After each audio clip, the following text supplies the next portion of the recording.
ትንሣኤከ ለእለ አመነ ትንሣኤከ ለእለ አመነ ብርሃነ ከፈኖ ዲቤነ ብርሃነ ከፈኖ ዲቤነ ብርሃነ ከፈኖ ዲቤነ ብርሃነ ከፈኖ ዲቤነ አባ ቅዱስ ቀቦሙ አባ ቅዱስ ቀቦሙ በስምከ ወበኃይልከ ቀቦሙ ከመ ይኩኑ አሐደ ብነ ከማነ ከመ ይኩኑ አሐደ ብነ ከማነ ከመ ይኩኑ አሐደ ብነ ከማነ ከመ ይኩኑ አሐደ ብነ ከማነ ከመ ይኩኑ ብፁዕ ወቅዱስ አቡነ ማትያስ ቀዳማዊ ፓትርያርክ ርእሰ ሊቃነ ጳጳሳት ዘኢትዮጵያ ሊቀ ጳጳስ ዘአክሱም ወዕጨጌ ዘመንበረ ተክለ ሃይማኖት፣ ብፁዕ አቡነ ሳዊሮስ የኢትዮጵያ ኦርቶዶክስ ተዋሕዶ ቤተ ክርስቲያን ጠቅላይ ሥራ አስኪያጅ፣ የደቡብ ምዕራብ ሸዋ እና የሸገር አህጉረ ስብከት ሊቀ ጳጳስ፣ የምስካየ ኅዙናን ገዳም የበላይ ኃላፊ፣ ብፁዕ አቡነ ዲዮስቆሮስ የቅዱስ ሲኖዶስ ዋና ጸሐፊ፣ የራያ ሀገረ ስብከት ሊቀ ጳጳስ፣ የቅርስና ቤተ መዘክር የማህበራት ምዝገባና ቁጥጥር መምሪያዎች የበላይ ሊቀ ጳጳስ፣ ብፁዕ አቡነ ሕርያቆስ የሀዲያና ስልጤ የአዲስ አበባ ሀገረ ስብከት ሊቀ ጳጳስ፣ በአጠቃላይ በዚህ ጉባኤ በዚህ መርሃ ግብር የተገኛችሁ ሁሉም የጥንታዊት ኢትዮጵያ አርበኞች አባቶቻችን በመጀመሪያ ከሁሉ አስቀድሞ እንኳን ለጌታችን መድኃኒታችን ኢየሱስ ክርስቶስ 2018 ዓመተ ምህረት ብርሃነ ትንሣኤው በሰላም አደረሰን አደረሳችሁ እያልኩ ቅዱስ አባታችን መርሃ ግብራችንን በጸሎት እንዲከፍቱልን በታላቅ ትሕትና እጠይቃለሁኝ።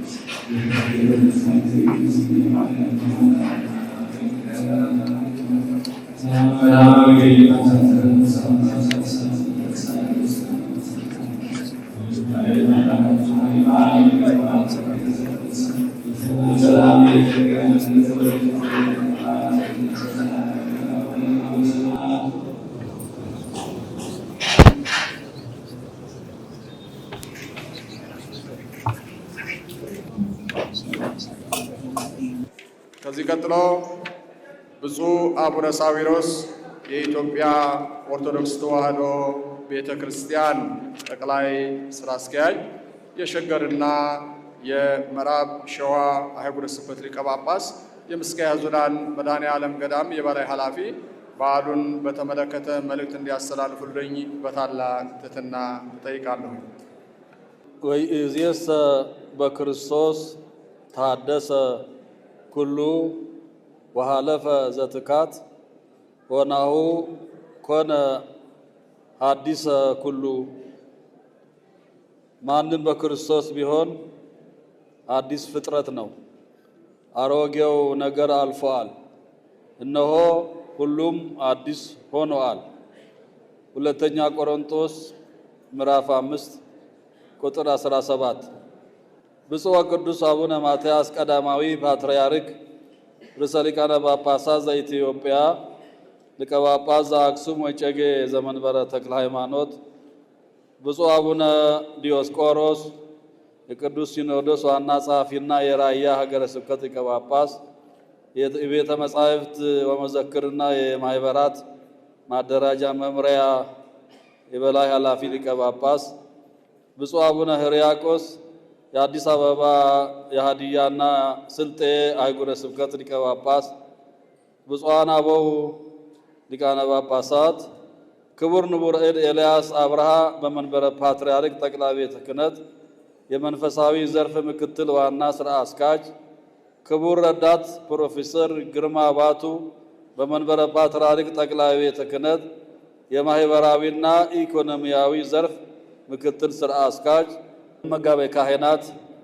እንቆባይሪ ተከስተ የካህናት አስተዳደር መምሪያ ኃላፊ፣ ክቡራን የመንበረ ፓትርያርክ ጠቅላይ ቤተ ክህነት የየመምሪያውና የየድርጅቱ ኃላፊዎች፣ ክቡራን የመንበረ ፓትርያርክ ጠቅላይ ቤተ ክህነት ሰራተኞች፣ አዲስ አበባ ሀገረ ስብከት ዋና ሥራ አስኪያጅ መልአከ ምሕረት አባ ገብረ መድኅን፣ ክቡራንና ክቡራት በዚህ መንፈሳዊ መርሃ ግብር የተገኛችሁ በሙሉ አዲስ አበባ የገዳማትና አድባራት አስተዳዳሪዎች፣ በአምላካዊ ስልጣኑ ሞትን ድል አድርጎ ብርሃንን ተጎናጽፎ ከሙታን የተነሳው ሕያው እግዚአብሔር ቅዱስነቶን በሕይወት ጠብቆ አሮጌው ነገር አልፎ የአዲስ ሕይወት ኑሮ ለተጀመረበት በዓለ ትንሣኤ እንኳን አደረሶ በማለት ለቅዱስነቶ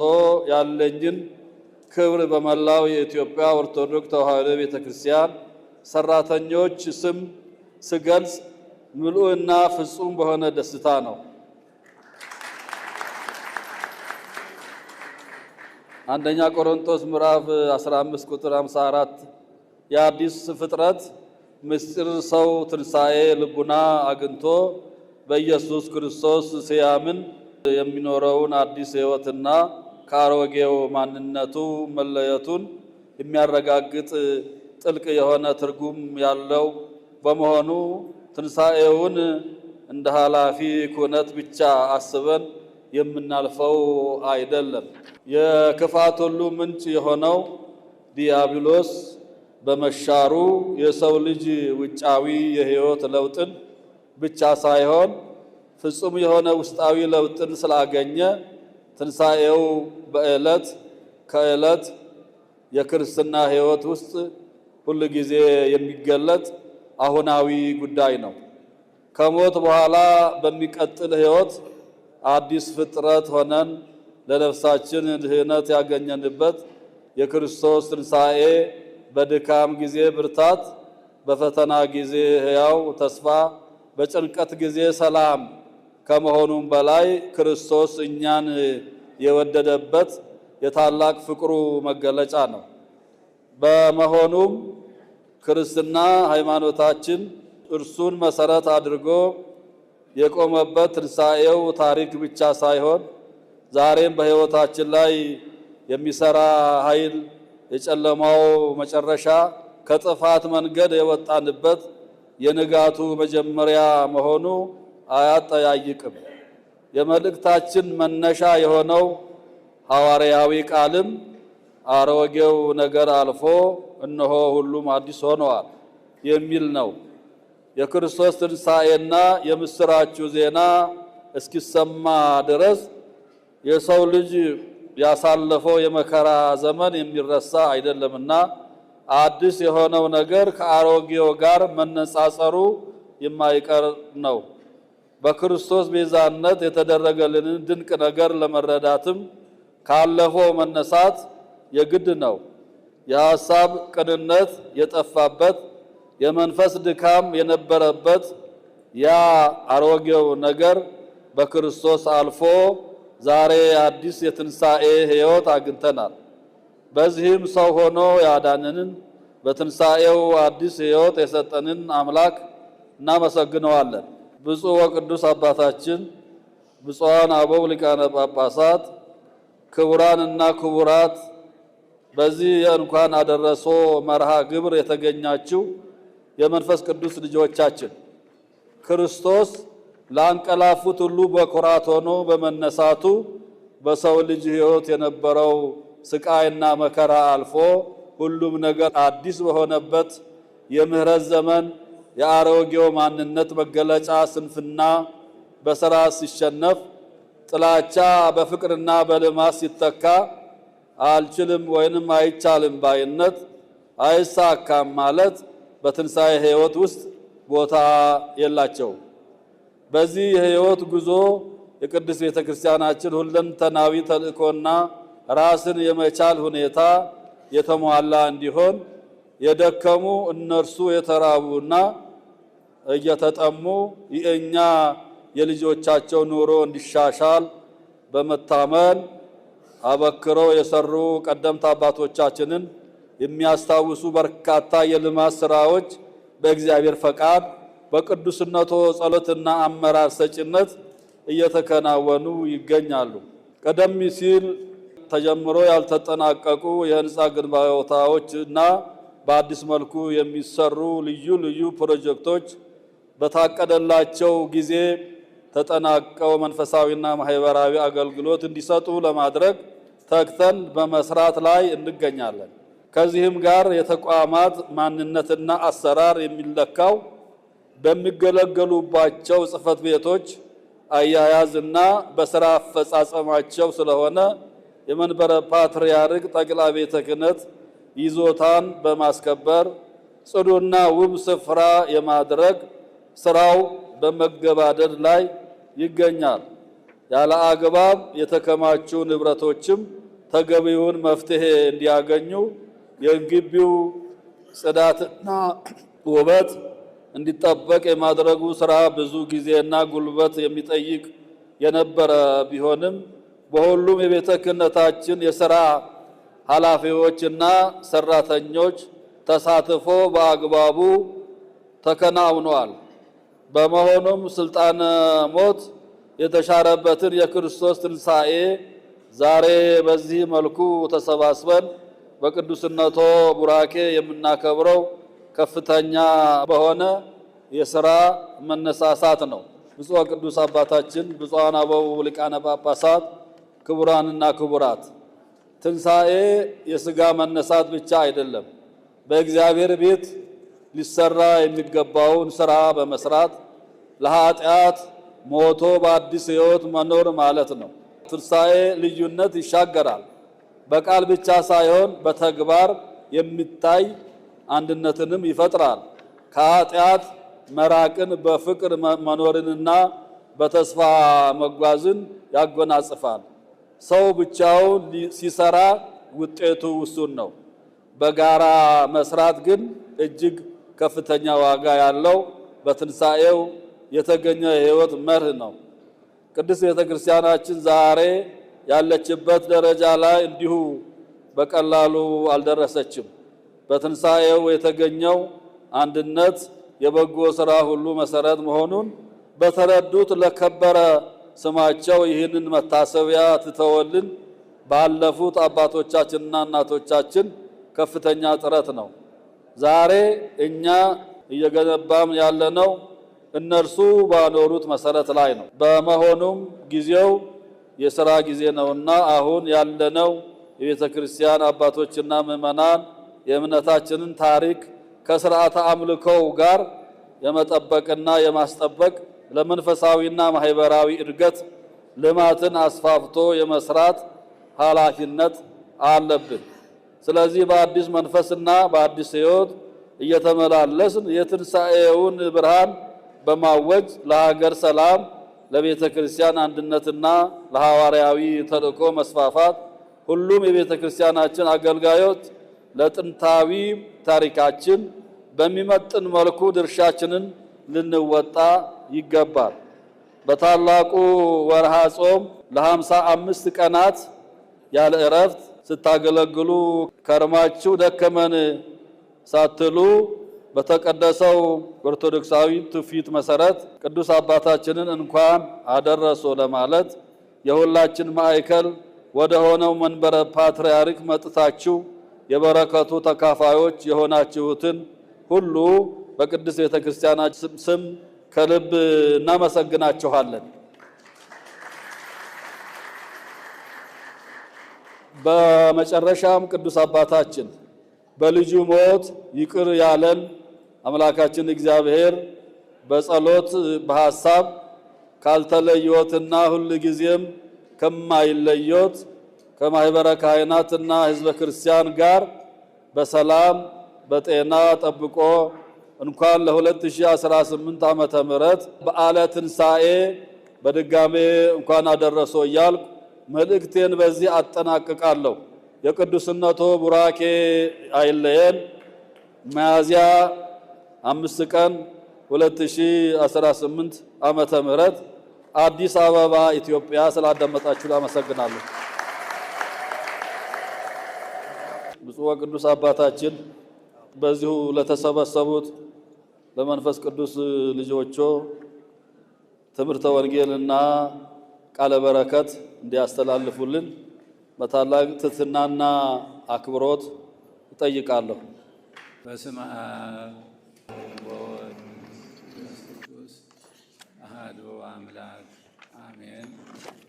ብፁዕ አቡነ ሳዊሮስ የጠቅላይ ቤተ ክህነት ዋና ሥራ አስኪያጅ፣ ብፁዕ አቡነ ዲዮስቆሮስ የቅዱስ ሲኖዶስ ዋና ጸሐፊ፣ ብፁዕ አቡነ ሕርያቆስ የአዲስ አበባ ሀገረ ስብከት ሊቀ ጳጳስ፣ ብፁዓን አበው ሊቃነ ጳጳሳት፣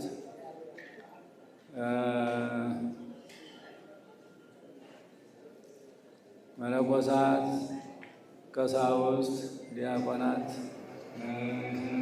በትምህርት ቤት መዘምራን፣ የጋሞ ብሔረሰብ መዘምራን፣ የቅኔው ማዕበል፣ የጥንታዊት ኢትዮጵያ ጀግኖች አርበኞች፣ በጠቅላላ የቤተ ክርስቲያናችን ምዕመናንና ምዕመናት መጀመሪያ እንኳን ለታላቁ በዓላችን በዓለ ትንሣኤ እንኳን በሰላም አደረሰን አደረሳችሁ።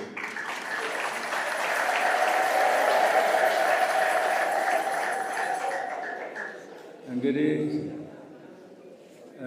ጌታችን መድኃኒታችን ኢየሱስ ክርስቶስ ዓለምን ለማዳን ሰው የሆነ አምላክ ሆኖ በምድር በመገኘቱ ምድሪቱን ለመለወጥ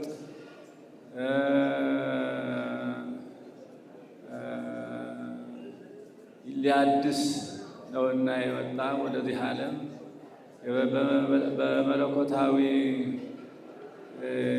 ኃይሉ በስጋዊ ባህሪው በመስቀል ላይ ተሰቅሎ ደሙን አፍስሶ ስጋውን ቆርሶ ለሰው ለፍጥረት ሁሉ መግቧል። መቼም ያለ ደማዊ መስዋዕት ዓለም ድህነት እንደማታገኝ የታወቀ ስለሆነ በመለኮት በስጋዊ ባህሪው መስዋዕት ከፍሎ በዕለተ መስቀል ላይ ሆኖ ራሱን መስዋዕት አድርጎ ዓለምን አድነዋል። እንግዲህ እግዚአብሔር አምላካችን ዓለምን ለማዳን አካላዊ ቃሉን ልኮ በመስቀል ላይ እንዲሰቀል አድርገዋል። ዓለምን የዳነው በዚህ ነው እና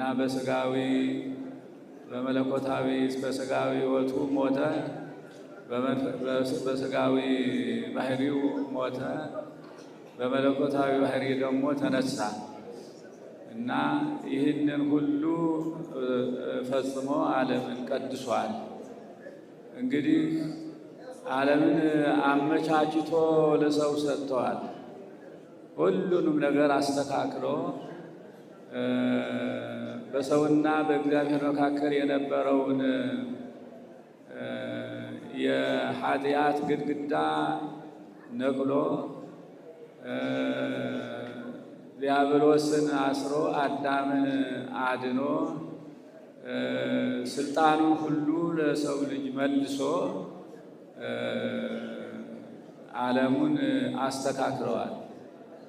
አስተካክሎ ከሰጠን በኋላ እኛ ግን ይህንን የሰጠንን በረከት ተቀብለን መቀጠል አልቻለም።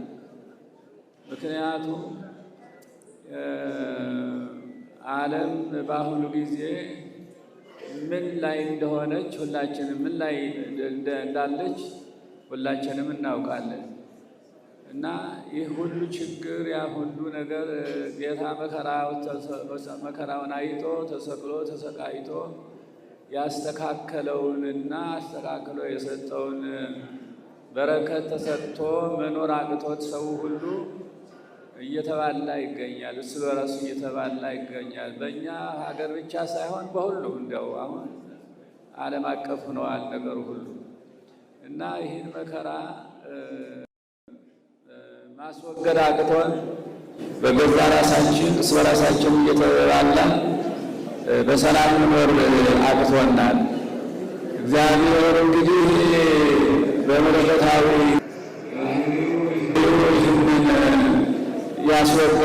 ካላስወገደልን በቀር እኛ አልቻልነውም ጭራሽ እና ይህንን ያለውን ችግር እንዲያስወግድ የሁላችንም ጸሎትና ልመና ያስፈልገዋል። ሁሉንም ያለውን ችግር ሁሉ እንዲያስወግድልን ሰው በሰላም እንዲኖር በሰላም ውሎ እንዲገባ ወደ ቤቱ እንዲገባ ሰው የሰው ሕይወት እንዲጠበቅ እንዲከበር ሰብአዊ ፍጡር ክቡር ነውና እንደዚሁ መርከስ የለበትም። ሰው ክብሩ እንዲመለስለት፣ ሰብአዊነቱ እንዲጠበቅለት፣ መብቱ እንዲጠበቅለት፣ ዜግነቱ እንዲጠበቅለት፣ ሕልውናው እንዲጠበቅለት ያስፈልጋል። ይሄ ሁሉ በአሁኑ ጊዜ አይታይም። በእውነቱ በጣም እናዝናለን እና እግዚአብሔር እንግዲህ በቅዱስ ፈቃዱ ያስወግድልን፣ ሰላሙን፣ ፍቅሩን፣ አንድነቱን ይስጠን፣ ከብርሃነ ትንሣኤው ያሳትፈን። እግዚአብሔር አምላካችን ሰላማዊ ቀን ያውለን፣ ሀገራችንን ይጠብቅልን። አቡነ ዘበሰማያት ክርስቶስ ተንሥአ እሙታን አሰሮ ለሰይጣን ሰላም ሆነ። ክርስቶስ ተንሥአ እሙታን አሰሮ ለሰይጣን ሰላም ሆነ። ክርስቶስ ተንሥአ እሙታን አሰሮ ለሰይጣን ሰላም ሆነ። አሜን። እዚህ ነው አምላክነ መድኃኒነ ኢየሱስ ክርስቶስ ካህኒከ ካህናት ሠራየ ኃጢአት ወመንበረ ንስሐ ዘወሃቦሙ ሥልጣነ አቡነ ሐዋርያት ወደሙ ዘሥርዓተ ዓለም ይስረይለክሙ ኃጢአተ ወገበርክሙ ንስኩም እስከ ጊዜ አበው ቀሳውስት ወአኀው ዲያቆናት አግብርቶ አእማት በበስምክሙ ኩሉ ፍቱሐነ ወንጹሐነ ይረስየኒ ወይረሲክሙ ድሉዋነ ለመንግሥተ ሰማያት እግዚኦ መሐረነ ክርስቶስ አስራ ሁለት ጊዜ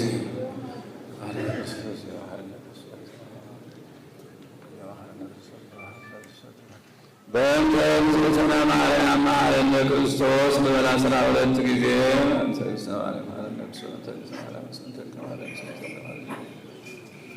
በአንየው ምንም በገብርኤል ስራውን መሰራዊት መሰራ ኃጢአት ሁሉ እግዚአብሔር ይፍታ።